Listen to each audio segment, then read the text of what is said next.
साल 1946 में एक संविधान बनाने को लेकर, माफ कीजिएगा, एक संविधान सभा बनाने को लेकर जिन्ना ने नाराजगी जताई, डायरेक्ट एक्शन की धमकी दी, हिंसा हुई।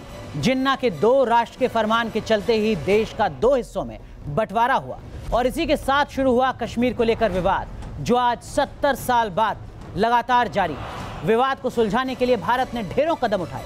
वाजपेयी बस लेकर पाकिस्तान पहुंचे तो मोदी हवाई जहाज लेकर, कई वार्ताकार नियुक्त किए गए, लेकिन कश्मीर में शांति बहाली आज भी एक बड़ी चुनौती है। बीते साल ही सीज फायर वायोलेशन के 860 मामले दर्ज हुए हैं। तनाव सिर्फ सीमा पर नहीं, पाकिस्तान की टेरर फंडिंग के चलते बीते साल हिंसा के 342 मामले घाटी में दर्ज हुए हैं। ये तब जबकि खुद प्रधानमंत्री नरेंद्र मोदी जम्मू कश्मीर का 16 बार दौरा कर चुके हैं, 80,000 करोड़ रुपए के पैकेज का ऐलान कर चुके हैं, पत्थरबाजों के खिलाफ दर्ज मुकदमे वापस लिए जा रहे हैं। वहीं आतंक पर लगाम लगाने के लिए ऑपरेशन ऑल आउट भी चल रहा है और सर्जिकल स्ट्राइक भी।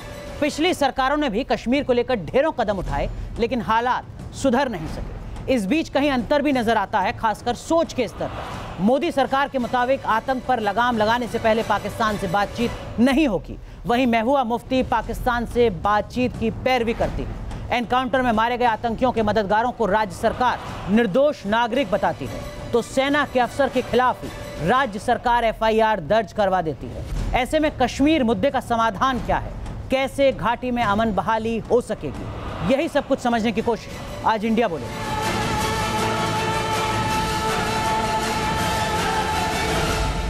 और हमारे साथ इस महत्वपूर्ण मुद्दे पर चर्चा के लिए खास मेहमान जुड़ रहे हैं। हमारे साथ major general retired GD Bakshi sahab जुड़ रहे हैं, आप रक्षा मामलों के जानकार हैं। हमारे साथ कांग्रेस पार्टी के वरिष्ठ नेता प्रवक्ता राजीव त्यागी साहब जुड़ रहे हैं। हमारे साथ श्रीनगर से पॉलिटिकल एनालिस्ट इनाम नवी साहब जुड़ रहे हैं और यहाँ न्यूज़ नेशन के स्टूडियो में हमारे साथ जुड़ रहे हैं कमर आगा साहब, आप वरिष्ठ पत्रकार हैं, भारत पाकिस्तान मामलों के जानकार हैं। हमारे साथ राहुल जलाली साहब जुड़ रहे हैं, आप भी वरिष्ठ पत्रकार हैं, कश्मीर के मुद्दे पर लंबा अनुभव, अच्छी समझ हमारे साथ जुड़ रहे हैं। अमित रैना साहब, आप कश्मीरी एक्टिविस्ट हैं और आप तमाम खास मेहमानों से सवाल करने के लिए देश की युवा पीढ़ी भी यहाँ पर मौजूद है। लेकिन सवालों के सिलसिले को आगे बढ़ाएं उससे पहले इसी मुद्दे से जुड़ी ये रिपोर्ट देखिए। ये पाकिस्तान के कब्जे वाले कश्मीर की हकीकत है। आवाज उठाई तो खत्म कर दिए जाओगे। POK के लोगों को यही खौफनाक पैगाम दे रही है पाकिस्तान की सेना। ये तस्वीरें उन अलगाववादियों के लिए संदेश है जो पाकिस्तान के समर्थन से धरती के जन्नत को पिछले 3 साल से आतंक की आग में झोंक रहे हैं। मुजफ्फराबाद में ये प्रदर्शन हो रहा है पाकिस्तान की सेना के खिलाफ। पाकिस्तान की सेना लगातार इस इलाके में सीज फायर तोड़ रही है और इसका खामियाजा भुगतना पड़ रहा है आम लोगों को। पाकिस्तानी सेना के खिलाफ लगातार प्रदर्शन हो रहे हैं। इससे पहले शुक्रवार को भी POK के पुंछ में लोगों ने पाकिस्तानी सेना के खिलाफ प्रदर्शन किया था। प्रदर्शन सीज फायर तोड़े जाने के खिलाफ हुआ था। इन लोगों ने सरहद पर पाकिस्तान की साजिश को बेपर्दा करने की कोशिश की थी। आतंकियों की घुसपैठ के लिए पाकिस्तान सीज फायर तोड़ता है। इस शांति मार्च के जरिए इसी सच्चाई को बेपर्दा करने के लिए लोगों ने कदम बढ़ाए थे, लेकिन ताकत के दम पर अमन की आवाज को कुचलने की कोशिश की गई। वहाँ पे ट्रेनिंग कैंप्स बनाए, लॉन्चिंग पैड्स बनाए हैं आतंकियों के लिए। जो लोकल पॉपुलेशन है वो बहुत तंग आ चुका है इन आतंकियों से। POK से लेकर बलूचिस्तान बगावत की आग में झुलस रहा है। हर जगह पाकिस्तानी फौज के जुल्मों के निशान हैं। पाकिस्तान के हुक्मरान, उसकी फौज किसी की नहीं, लेकिन कश्मीर के अलगाववादी जानबूझकर अंधे बने बैठे हैं। पैसों के लिए ये अपना ईमान बेच चुके हैं। यह कश्मीर को दहशत की आग में झोंके रखना चाहते हैं। Team news nation. तो चलिए चर्चा की शुरुआत करते हैं और पहला सवाल मेरा कमर आगा साहब आपसे, दर्शकों की जानकारी के लिए बहुत संक्षेप में। जिस कश्मीर विवाद की आज हम चर्चा कर रहे हैं, दरअसल में वो कश्मीर का विवाद आपके मुताबिक है क्या? देखिए, ये विवाद पाकिस्तान का है। बेसिकली पाकिस्तान उस पर कब्जा करना चाहता है, प्रॉक्सी वार वहाँ पे छेड़ रखी है और वो ये अच्छी तरह से जानता है कि कश्मीर को वो कभी भारत से ले नहीं सकता। उसका काम ये है कि वहाँ पे प्रॉक्सी वार करो और वहाँ पे सिचुएशन को जितना बिगाड़ सकते हो बिगाड़ो। बड़ी संख्या में आर्मी वहाँ पे डिप्लॉयड रहे, ये उसकी कोशिश बनी हुई है। दूसरी तरफ ये भी है कि वो ये वहाँ पे अपना कभी धर्म का नाम इस्तेमाल करता जाता है। धर्म के नाम हैं, अलग अलग संस्थाएं बना रखी हैं, कभी लश्कर-ए-तैयबा, जैश-ए-मोहम्मद और दूसरी एक दर्जन भर ऑर्गेनाइजेशंस हैं जो अलग अलग समय पे अलग अलग काम करते रहते हैं, उनकी मदद। वहाँ पे उसके स्टेक होल्डर भी हैं जिसके अंदर हुर्रियत कॉन्फ्रेंस है, वहाँ पे कट्टरपंथी धार्मिक संस्थाएं हैं जो उसको मदद कर रही हैं।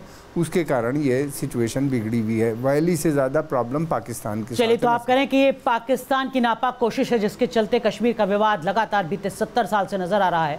राजीव त्यागी साहब हमारे साथ जुड़े हैं, कांग्रेस पार्टी के प्रवक्ता हैं। राजीव त्यागी साहब, जब हम कश्मीर की बात करते हैं तो एक सवाल जहन में आता है लोगों के कि क्या 1947 में ही बंटवारे के वक्त इस विवाद को, इस चुनौती को बेहतर तरीके से नहीं सुलझाया जा सकता था? हाल ही के दिनों में फारूक अब्दुल्ला साहब का एक बयान आया जिसमें उन्होंने पाकिस्तान को लेकर एक बार फिर नए सिरे से चर्चा की शुरुआत कर दी। क्या कहेंगे आप? हर व्यक्ति को अपने विचार प्रकट करने का अधिकार है, लेकिन फारूक अब्दुल्ला साहब शायद हिस्ट्री पूरी पढ़ी नहीं। उन्होंने हिस्ट्री इसलिए नहीं पढ़ी कि पाकिस्तान और हिंदुस्तान के बंटवारे के लिए सन 1920 से ही मुस्लिम लीग और हिंदू महासभा दो ये दल थे, दोनों दल ही जिम्मेदार हैं जिसकी वजह से पाकिस्तान हिंदुस्तान का बंटवारा हुआ। इस विषय पे डिबेट अगर आपको करनी है तो एक लंबी डिबेट मैं इस पे कर सकता हूं, लेकिन कश्मीर के विषय पे बहुत स्पष्ट कर दूं, कश्मीर भारत माता का अभिन्न मुकुट है और अभिन्न मुकुट रहेगा। इनाम नबी साहब हमारे साथ जुड़े हुए हैं श्रीनगर से। इनाम नबी, इस बात को कश्मीर में बैठे कुछ लोग क्यों नहीं समझ पाते हैं कि कश्मीर भारत का अभिन्न हिस्सा है? देखिए, अगर हमें इस मसले को सुलझाना है तो हमें आपस में झूठ बोलना बंद करना होगा। देखिए, मुझसे झूठ नहीं बोला जाएगा प्लीज़। मैं वो बात कहूँगा जो सच है। सच अगर किसी को कड़वा भी लगता है, I am sorry for that. मैं सच बोलने से एतराज़ नहीं करता हूँ। रही बात मसले कश्मीर की, मैं आपको बताऊं 1947 में 1947 से पहले जब पाकिस्तान और हिंदुस्तान आज़ादी की जंग अंग्रेज़ों के साथ लड़ रहे थे तो तब कश्मीर एक सॉवरन स्टेट थी। आप दोनों मुल्कों को क्या आज़ादी मिली? आपने हमें आप भी झूठ बोलना बंद करें। 1947 से लेकर आज तक आपने जी कहें आप रैना जी, आप सब्र रखिए, सब्र रखिए। झूठ बोलने पे मैं सब्र नहीं रखूंगा। रैना साहब, मैं आऊंगा आपके पास। कश्मीरी मुस्लिम रैना साहब, इस तरीके से चर्चा नहीं हो पाएगी। इनाम नबी, आप अपनी बात कहें, मैं आपके पास आऊंगा। Be civilized, be speak truth, I will be civilized. Speak truth, I will be civilized. आप सच बोलिए, झूठ मत बोलिए। टीवी में बैठ के झूठ बोलना शोभा नहीं देता आपको। I don't talk to you. अब मुझसे बात, मैं भी आपसे जैसे लोगों से बात नहीं करता हूँ, मगर जब आप झूठ बोलते हैं तो मैं आपको रोकूंगा जरूर। थोड़ी चाहिए, मैं बगोड़ू से सर्टिफिकेट नहीं लेता हूँ। झूठे हैं आप, हटिए ना। I am not talking to you. मैं भगोड़ों से बात नहीं करता। भगोड़े तो वो हैं, आपको पता है, भगोड़े तो वो हैं जो और रहना साहब आपसे मेरी गुजारिश है, मैं तो खुश हूं कि आपने मुझे भगोड़ा बोला। मैं आपके पास मैं तो खुश हूं आपने मुझे भगोड़ा बोला। मैं खुश हूं आपने मुझे भगोड़ा बोला। रहना साहब, इस तरीके से बात नहीं होगी। ये कैसे कैसे शब्दों आप हमें सुने, उसके बाद जब मैं आपके पास आऊंगा, मैं निंदा कर रहा हूं उनकी भी, इस तरीके के शब्दों का इस्तेमाल ना हो, लेकिन जमहूरियत में दूसरे को सुनने का धैर्य भी रखें। इनाम नबी साहब कहें अपनी बात। सर, फिर जब एक्सेशन हुआ वो 3 कंडीशन पर हुआ था। 3 कंडीशन के बाद 1947 से लेकर आज तक मैं आपकी बात मान लेता हूं। आप कहते हो कि ये हिंदुस्तान का अभिन्न अंग था। मुझे बताइए 65 तक जम्मू कश्मीर से आपका पार्लियामेंट मेंबर कौन था? यहाँ पर 1965 तक इलेक्शंस क्यों नहीं थे? लेकिन राजीव त्यागी, तभी यहाँ बात राजनीतिक इतिहास की हो रही है और आप कुछ कहना चाह रहे हैं, बहुत संक्षेप। तभी आपने जंगे की, तभी आपने इंटरलॉक्यूटर्स भेजे, तभी prime minister of India Rajiv Tyagi, तभी नेशनल सिक्योरिटी एडवाइजर और बाकी लोगों ने यहाँ के मिलिटेंट कमांडो से बात की। देखिए अनुराग जी, मैं किसी को डिबेट पे बैठ के कोई सर्टिफिकेट नहीं देता हूं कि कौन राष्ट्रभक्त है और कौन देशद्रोही है। नबी साहब मेरी बात सुनिए please. Nabi mister Nabi please सुनिए मेरी बात। अब मेरे को टाइम दिया है तो आप भी शांत रहिए। अनुराग जी, जो बात इन्होंने कही 1953 से लेकर के 1984 तक, इस दरमियान कश्मीर में आर्टिकल 370 को उसी हिसाब से ढाला गया जिस हिसाब से देश की जरूरत थी। सुप्रीम कोर्ट से लेकर के और पूरी असेंबली के सारी चीजों को लेकर के और कानून को लेकर के, संसद को लेकर के कश्मीर में आर्टिकल 370 को देश की जरूरतों के हिसाब से तरमीम करने का काम कांग्रेस ने किया। और उसको ना भूलेंगे, आज सुप्रीम कोर्ट से लेकर के देश की संसद में वहां की नेशनल कॉन्फ्रेंस को और पीडीपी को पूर्ण विश्वास है और तभी वहां से लोग बाग सांसद बनकर के आ जाते हैं। इतिहास के घाव कुरेदने से बेहतर यह होगा कि हम लोग वर्तमान में जी के भविष्य की बात करें। एक बुनियादी सवाल जरूर है युवा पीढ़ी के लिए। और जीडी बख्शी साहब, आप इस मुद्दे पर क्या सोचते हैं? क्या कश्मीर विवाद को 1947 में ही बेहतर तरीके से सुलझाया जा सकता था? क्या उसके बाद जिस तरीके के लगातार प्रयास किए गए उनमें कहीं ईमानदारी आपको नजर आई दोनों मुल्कों में, खासकर पाकिस्तान में? देखिए साहब, 1947 में क्या हुआ जरा एक बार याद करने की जरूरत है। 10,000 आर्म ट्राइबल्स रेडर्स उन्होंने भेजे जम्मू कश्मीर वैली को इन्वर्टेड कॉमर्स में कोट अनकोट लिबरेट करने के लिए। किस तरह लिबरेट करने के लिए? सारे गांव शहर जलाकर लूटपाट करके वहां की औरतों को उठा के उनके साथ बदसलूकी करके ले जाने के लिए एक ट्राइबल लश्कर पे लश्कर भेजे गए कि लूट के कश्मीर को उनकी औरतों को उठा के ले जाए। ये उस वक्त फारूक अब्दुल्ला साहब के फादर शेख अब्दुल्ला साहब ने खुद इसको दुनिया भर के सामने कहा। ये कोई तरीका है लिबरेशन का? उसके बाद पाकिस्तान ने, आप प्लीज बीच में मत बोलिए, हाँ, उसके बाद पाकिस्तान ने 4 बार युद्ध किया है भारत के खिलाफ। आपकी इज्जत करता हूं, लेकिन मैं आपकी इन बातों से नहीं डरता हूं। नबी साहब सुन लें एक बार बख्शी साहब, जब आप बोल रहे थे तो वो सुन रहे थे आपको। नबी साहब सुने अब आप बख्शी साहब को, कहिए बख्शी साहब। हमने बहुत ध्यान से और बहुत ही सुकून से चैन से आपको सुना है। आप भी जरा थोड़ा सा सब्र दिखाएं, सुन लीजिए, उसके बाद अपना जवाब दीजिए। मैं कहना ये चाहता हूं कि 4 बार पाकिस्तान ने जबरन जबरदस्ती by military force Jammu Kashmir को छीनने की कोशिश करी। आप कह रहे हैं जंगे आपने लड़ी, जंगे इसलिए लड़ी कि उन्होंने हमले किए। हमने उनका करारा जवाब दिया। 71 की लड़ाई में पाकिस्तान को आधा मुल्क खोना पड़ा, और जब वो लड़ाई के मैदान पे बाई फोर्स जम्मू कश्मीर को नहीं ले पाया। राहुल जलाली साहब, आप कुछ कहना भी चाह रहे थे। 47 से लेकर 2018 तक जिस तरीके के कदम भारत की तरफ से उठाए गए, इस पूरे मामले को सुलझाने के लिए, शांति बहाली के लिए, अटल बिहारी वाजपेयी का मैंने जिक्र किया, नरेंद्र मोदी का जिक्र किया, इन तमाम कदमों को आप कैसे देखते हैं, बाकी सरकारों के कदमों को भी? देखिए, इसकी जो ये नया दौर है जिसकी आप बात कर रहे हो, इसकी शुरुआत अगर देखें भारत और पाकिस्तान के बीच में जो बातचीत हुई वो शिमला एग्रीमेंट से हुई है। शिमला एग्रीमेंट में एक एग्रीमेंट हुआ है भारत और पाकिस्तान के बीच में जिसे लाइन ऑफ कंट्रोल जिससे आया है, और लाइन ऑफ कंट्रोल के माने हैं इसको बिल्कुल बॉर्डर की जो डेफिनेशन होती है वही है। तो नबी साहब क्या 47 बोल रहे हैं और ये सब, मैं उस बहस में नहीं जाऊंगा, क्योंकि नबी साहब को मैं उतना कश्मीर कितना सीरियसली लेता है नबी साहब भी जानते हैं और मैं भी जानता हूँ, तो इन बहस को छोड़िए।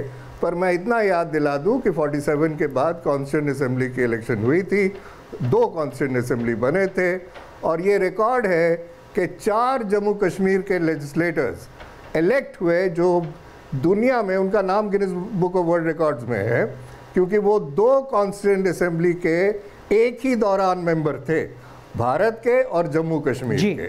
तो ये कहना कि 65 तक इलेक्शन नहीं हुआ, तो वो अपनी हिस्ट्री को दुरुस्त करें। चलिए, एक दूसरी बात ये कहा गया है कि अनफिनिश्ड, आपने फारूक साहब की बात की। फारूक साहब, आप नबी साहब क्यों बहस कर रहे हैं? कर सकते हैं आप क्या हिस्ट्री चेक मुझसे करवा रहे हैं? शर्म करिए, हिस्ट्री आप मुझसे चेक करवा रहे हो। आप जानते हो मैं कौन हूँ और मैं भी जानता हूँ आप कौन हो, तो हिस्ट्री की बात मुझसे जम्मू कश्मीर की मत करिए।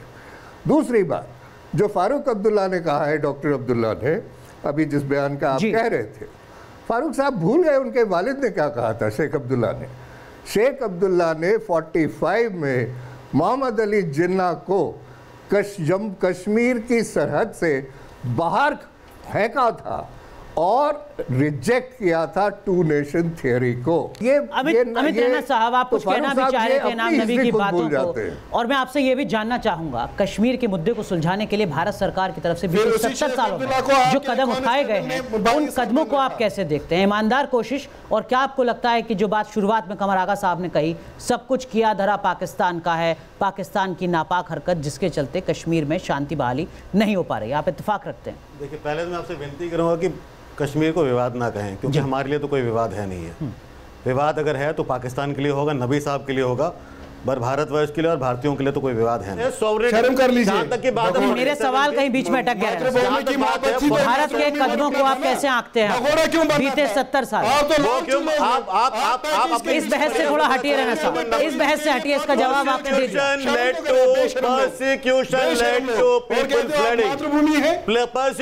लोगों को मारा गया, वो भागे और इतिहास में भागते रहे हैं। चलिए ठीक है, इतिहास में भागते रहे। आप चलिए रैना साहब, आपको भी रोक रहा हूं और नबी साहब आपको भी रोक रहा हूं। और इस पूरे मुद्दे पर युवा पीढ़ी क्या कुछ सोचती है, उनके जहन में किस तरीके के सवाल हैं, सवालों के सिलसिले को आगे बढ़ाते हैं। जी आप पूछें। जैसा कि हम सब जानते हैं, हमारी पिछली सरकारों ने भी कश्मीर को लेके काफ़ी सारे कदम उठाए हैं, लेकिन दहशत हर्दों के चलते कोई हालात सुधरने में नहीं आए। तो मैं ये जानना चाहती हूँ कि अब मोदी सरकार किस तरह के कदम उठा रही है इस प्रॉब्लम को सॉल्व करने के लिए। मेरा एक सवाल है कि हम हमेशा अपने एक दूसरे को ब्लेम कर देंगे, इसके लिए कोई सॉल्यूशन ढूंढेंगे?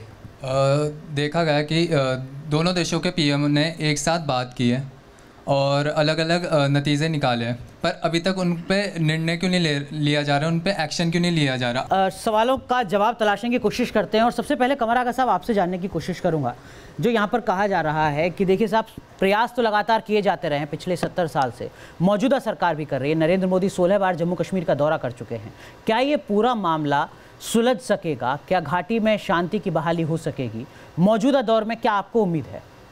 इसमें समय लगेगा, लेकिन शांति तो ज़रूर आएगी, अवश्य आएगी, मुझे उसमें कोई शुबा नहीं है। कमर आगा साहब आपको रोक रहा हूँ यहाँ पर। तो आप देख रहे हैं इंडिया बोले, जिसमें आज हम बात कर रहे हैं कश्मीर के मुद्दे की, ये समझने की कोशिश कर रहे हैं कि किस तरीके से कश्मीर में शांति दिख सकेगी, कैसे कश्मीर में वो तमाम योजनाएं जो दिल्ली से भेजी जाती हैं उनका ज़मीनी स्तर पर बेहतर तरीके से असर होता नजर आ सकेगा। जानकार हमारे साथ जुड़े हुए हैं, सवालों के सिलसिले को आगे बढ़ाएंगे, लेकिन उससे पहले इसी मुद्दे से जुड़ी एक और रिपोर्ट देखिए।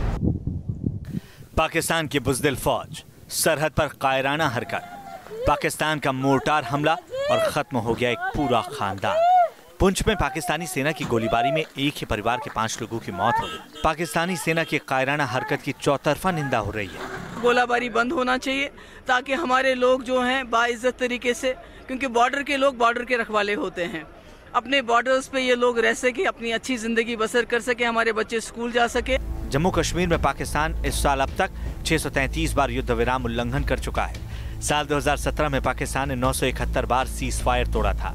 वहीं साल 2016 में पाकिस्तान की तरफ से 449 बार युद्ध विराम का उल्लंघन हुआ। पाकिस्तानी फौज के कायराना कार्रवाई से सरहदी इलाकों में दहशत है, आम लोगों की मौत हो रही है। पाकिस्तानी हुक्मरानों की सनक को कैसे जवाब दिया जाए?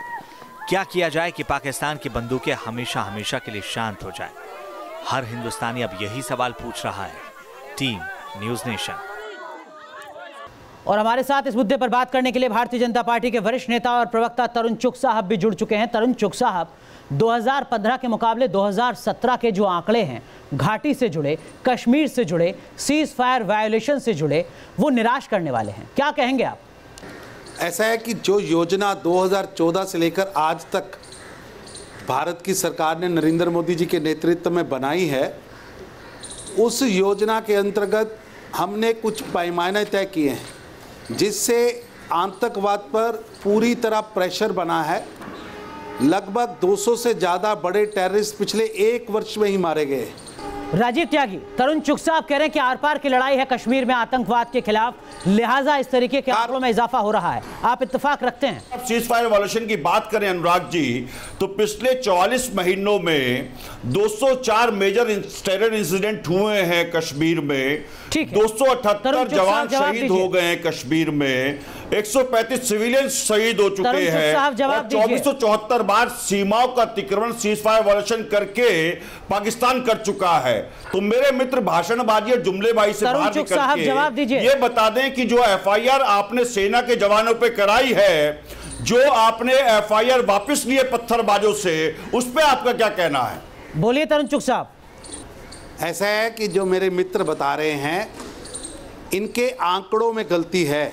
मैं इनसे एक निवेदन करूंगा, आतंकवाद के ऊपर पूर्ण चोट जम्मू कश्मीर के अंदर हमारी सरकार के आने के बाद हुई।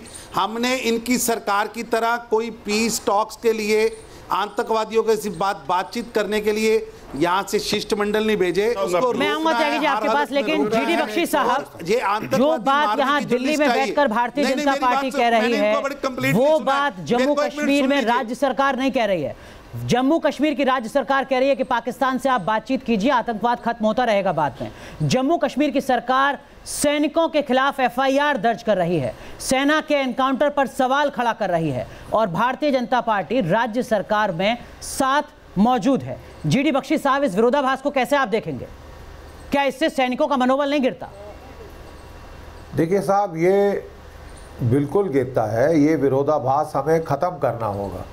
बात ये है कि 9,730 स्टोन पेल्टर जबकि सेना अपने ऑपरेशंस कर रही थी, वो हमारे पे पीछे से पत्थर मार रहे थे, हमारे ऑपरेशंस को डिसरप्ट कर रहे थे। और इसके चलते साहब जो है आपके कितने सारे टेररिस्ट जो हैं वो भाग गए या बच गए इन ऑपरेशंस में। इसमें सपोर्ट दिया खुलकर ये जो ओवरग्राउंड वर्कर्स हैं, और हुर्रियत ने इसको फाइनेंस किया, फंडिंग करी। NIA ने इसके सबूत सबके सामने पेश किए हैं। इसके बावजूद इस सरकार ने 9,730 स्टोन पेल्टर कैसे छोड़े? आप मुझे बताइए, क्या कानून एक नहीं है इस देश में? जब सिरसा हरियाणा में रॉयटिंग होती है, डेरा सच्चा सौदा वाले करते हैं, तो पुलिस फायर खोलती है, एक दिन में 36 जो है उनके स्टोन पेल्टर या उनके जो इनाम नबी वो मार दिए जाते हैं। GD बख्शी साहब की बात से आप इत्तेफाक रखते हैं? ह्यूमन राइट्स वाला। आप भी कहेंगे कि जो भारत सरकार या सेना के ऊपर हमला करेगा उसके खिलाफ कार्रवाई होनी चाहिए, ना कि उसके मुकदमे वापस होने चाहिए। इनाम नबी बिल्कुल सिरसा हरियाणा जैसे। जनरल साहब, GD बख्शी साहब बात करने दीजिए। जी मैं बोल रहा हूँ, ये आपको झूठ बोल रहे हैं। क्या ये NDA फर्स्ट नहीं थी जिन्होंने हिजबुल मुजाहिदीन के 5 कमांडरों से नेहरू गेस्ट हाउस में बात की थी? क्या ये BJP नहीं थी जिनके प्राइम मिनिस्टर और डिप्टी प्राइम मिनिस्टर ने हुर्रियत वालों के साथ बात की थी? क्या वो यही BJP नहीं है जिन्होंने दिल्ली में हुर्रियत वालों के लिए ऑफिस खोला था? क्या ये वही UPA फर्स्ट या UPA सेकंड नहीं जिनके मनमोहन सिंह साहब ने यहाँ के हुर्रियत लीडरों से बात की है? क्या UPA फर्स्ट में, UPA सेकंड में आपने स्टूडेंट? तो इनाम नबी, आप ये कह रहे हैं कि जो आतंकवादियों के प्रति अपना नरम रवैया रखते हैं, सरकार उनसे बात करती रहे? आपने बात करनी है, नहीं नरम ये क्यों करनी है? जो यहाँ अगर आप हमारे देश को तोड़ने पे आमादा है तो क्यों बात करें? हम तो सबसे क्यों कानून को एनफोर्स ना किया जाए? वजह से वो जनरल, अगर सिरसा हरियाणा में 36 हिंदुस्तानी नागरिक मारे जा सकते हैं तो वही rule of law Jammu Kashmir में क्यों नहीं लागू? और 21 महीने किश्तवाड़ में किया है ना, वो उसकी वजह से मिलिटेंट बने, उनकी कोई हिस्ट्री नहीं है। हाँ, क्या वो आपके झूठे वादों की वजह से मिलिटेंट बने? कत्लेआम हमने टेररिस्ट का किया। जो पाकिस्तानी वहां हथियार लेके आएगा हमारे मुल्क में, उसको मार डालना फौज का फर्ज है, और फौज ने अपना फर्ज किया है। इनोसेंट लोगों को मारा, देश को इनोसेंट मारा। एक बताइए, कौन सी हथियार बंद जो थे उन्हें मार गिराया उस वक्त गया, और अभी भी मारा जाएगा। अमित रैना, कश्मीर के मुद्दे को पॉलिटिकल क्लास जिस तरीके से हैंडल करता है, उस पर आप क्या कहेंगे? आप सुन रहे हैं अलग अलग राजनीतिक दलों के नेताओं। देखिए, ये बात सच है, और मैं किसी एक पॉलिटिकल पार्टी के बारे में बात नहीं कहूंगा, मगर अगर आप पाकिस्तान का रवैया देखें तो पिछले 70 साल से पाकिस्तान के कश्मीर को लेकर पॉलिसी बड़ी क्लियर रही है। अच्छी रही हमारे लिए, बुरी रही अलग बात है, उनकी अपनी पाकिस्तान को लेकर पॉलिसी क्लियर रही है। जहां तक हमारी बात है हिंदुस्तान की, हमारी कश्मीर को लेकर कोई पॉलिसी क्लियर नहीं है। आपके कश्मीर के 2 पार्ट्स में आपको है, आपका एक जो पाकिस्तान ने करना वो करता रहेगा, मगर आपने एज अ देश, एज आपने सरकार क्या किया है कश्मीर की हालत को सुधारने के लिए?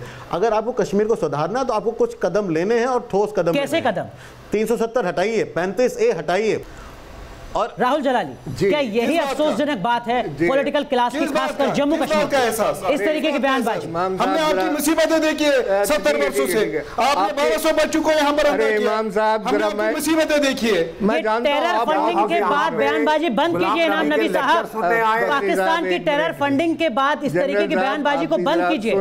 मासूमों के हाथ में पत्थर थमाना रोकिए। राहुल जलाली साहब, इमाम साहब आप बहुत मुसीबत से घिरे हुए आर्गुमेंट करने के लिए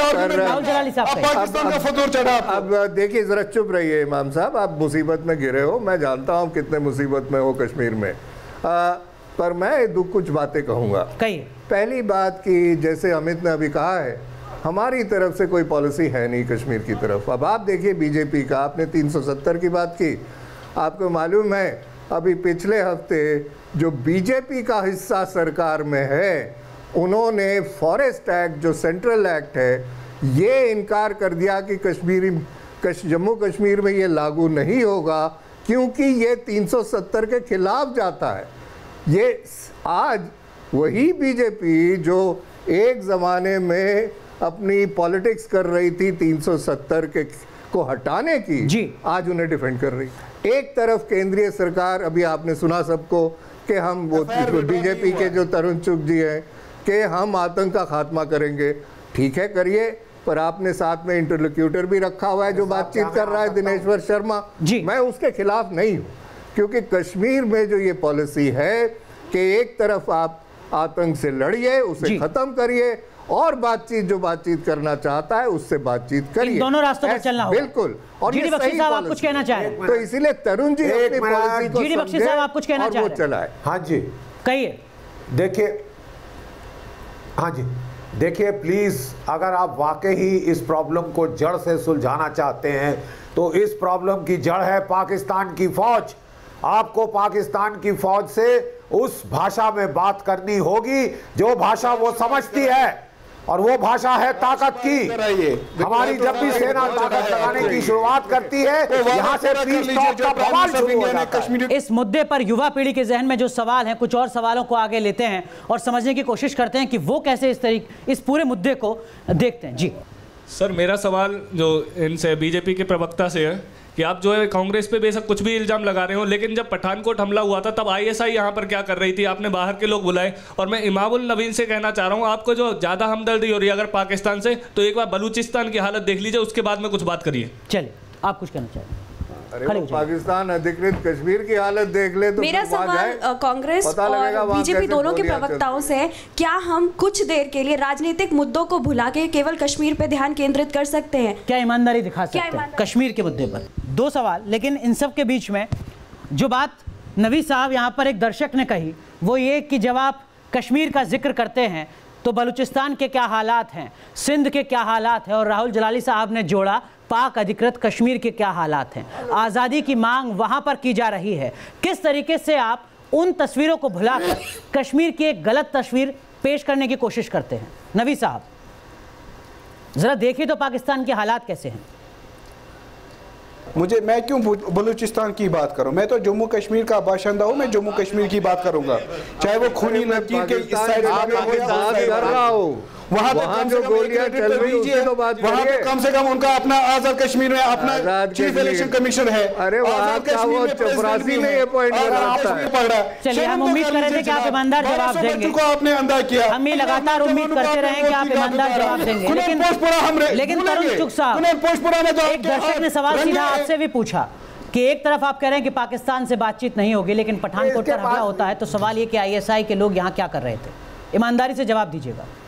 ऐसा है कि पठानकोट हो या कोई भी घटना हो, जब इंटरनेशनल लेवल पर किसी देश को घेरना पड़ता है तो उनकी एजेंसीज को लाके दिखाया गया कि ये हुआ है, और आज उसकी स्थिति ये बनी है कि पूरे विश्व के अंदर जो जो लोग पाकिस्तान के साथ खड़े थे आज वो पाकिस्तान का साथ छोड़ गए। आप हैरान होंगे। सबसे काम लेना चाहिए। ठीक है। और राहुल जलाली साहब, लगातार भारत सरकार ये कहती है कि पाकिस्तान जब तक कश्मीर में आतंकवाद को बंद नहीं करेगा उससे बातचीत नहीं होगी, लेकिन अगर आतंकवाद बंद हो भी जाता है तो पाकिस्तान से बातचीत किस मुद्दे पर होगी? देखिए, पहली बात तो ये है कि मुझे तो नहीं लगता है कि पाकिस्तान आतंक को बंद करने वाला है, क्योंकि आज से नहीं बहुत अरसे से वो इनका इंस्ट्रूमेंट है अपनी फॉरेन पॉलिसी को अपने इर्द गिर्द फैलाने का, वो अफगानिस्तान हो या भारत हो। और पाकिस्तान जिस दिन आतंक को बंद करेगा तो पाकिस्तान ही शायद ना रहे। अब उनकी खुद दिक्कतें इतनी बहुत ज़्यादा हैं, बल्तिस्तान लीजिए, बलूचिस्तान लीजिए, सिंध लीजिए, पाकिस्तान अधिकृत कश्मीर लीजिए, हर जगह ये गड़बड़ में। अगर हमें उन्हें रोकना है तो रोके। प्रधानमंत्री 16 बार जम्मू कश्मीर जाते हैं, वार्ताकार की नियुक्ति की जाती है, 80,000 करोड़ रुपए का पैकेज का ऐलान किया जाता है। क्या आपको लगता है कि किसी एक सूबे को विकास की मुख्यधारा से जोड़ने के लिए इससे ज़्यादा कुछ और हो सकता है? देखिए, जब तक हम ये धारणा सुधार न लेंगे कश्मीर एक विकास का इशू है, तब तक ये समस्या पनपती रहेगी। आप नबी साहब की बातों से देख लीजिए, ये विकास का मुद्दा नहीं है। एक बार भी उन्होंने विकास की बात करी है। ये जो मुद्दा है आप इसको पहचानिए, ये जिहाद का मुद्दा है, ये पाकिस्तान स्पॉन्सर टेररिज्म का मुद्दा है, और आपको उसी को लेकर आप अपने मन को कुछ भी बहला लीजिए जी विकास का मुद्दा, मगर ये विकास का मुद्दा नहीं है। इंडिजिनियस मूवमेंट है ये, इंडिजिनियस मूवमेंट। यार चुप हो जाओ यार, ठप करता प्लीज। वालों से बात की प्लीज, तो आपने हुर्रियत वालों को एलो किया था दिल्ली में ऑफिस खोलने का। साहब, मैं आखिर में आपके पास आऊंगा, लेकिन उससे पहले कमर आगा साहब बहुत संक्षेप में पूरे मामले का समाधान आपके मुताबिक क्या? बहुत संक्षेप में सर। देखिए, दो चीज़ है पॉलिसी। मैं एक बात साफ कह दूं कि बहुत से ऑप्शंस हैं, पहला ऑप्शन ये था कि बातचीत हो, मसलों का हल निकले। अटल बिहारी प्रधानमंत्री स्वयं मोदी जी गए लाहौर, उन्होंने बातचीत करने की कोशिश की, लेकिन बाद में उनको लगा नहीं। हमारी इस समय जो पॉलिसी है वो कैरेट एंड स्टिक वाली है, एक हाथ में तो छड़ी है और दूसरे हाथ में हमारा उनको हम कैरेट भी देते हैं, बातचीत भी कर रहे हैं, इंटरलोक्यूटर भी लगाया है, साथ में सेना को पूरी खुली छूट दी गई है कि वो जिस तरीके से हो सिचुएशन को वो डील कर सकती है, और वो लगातार उसमें डील कर रहे हैं। उसमें सर्जिकल स्ट्राइक भी हुई और समय वक्त पड़ेगा तो और भी सर्जिकल स्ट्राइक होंगी, मैं समझता हूं, और इसमें कोई संकोच नजर नहीं आता। तरुण चुग साहब, आपने शुरुआत में ही कहा था कि आर पार की लड़ाई है। इस आर पार की लड़ाई में आपके मुताबिक नतीजे कब तक आएंगे, कितना और इंतजार? मैं इतना कहना चाहता हूं कि अभी राजीव जी मेरे मित्र कांग्रेस वाले कह रहे थे कि पाकिस्तान बाज नहीं आएगा। मैं उनको ये विश्वास दिलाता हूं कि नरेंद्र मोदी जी के नेतृत्व में जम्मू कश्मीर शांत प्रदेश बनेगा और पाकिस्तान को मुंह तोड़ जवाब दिया जाएगा। आतंकवादियों से बातचीत नहीं होगी। बाहर से आने वाला आतंकवादी जिसके हाथ में हथियार है, जो देश को तोड़ने वाला है, भारत की सेना उसका उम्मीद करते हैं कि आप जम्मू कश्मीर की राज्य सरकार को भी ये संदेश ईमानदारी के साथ दे सकेंगे। बहुत बहुत शुक्रिया आप सभी मेहमानों का कार्यक्रम में जुड़ने के लिए और इस मुद्दे पर अपनी अपनी राय, अपना अपना अनुभव दर्शकों के साथ साझा करने के लिए। बहुत बहुत शुक्रिया आप सभी लोगों का भी जुड़ने के लिए और अहम सवाल पूछने के लिए। तो इंडिया बोलेंगे आज बस इतना ही।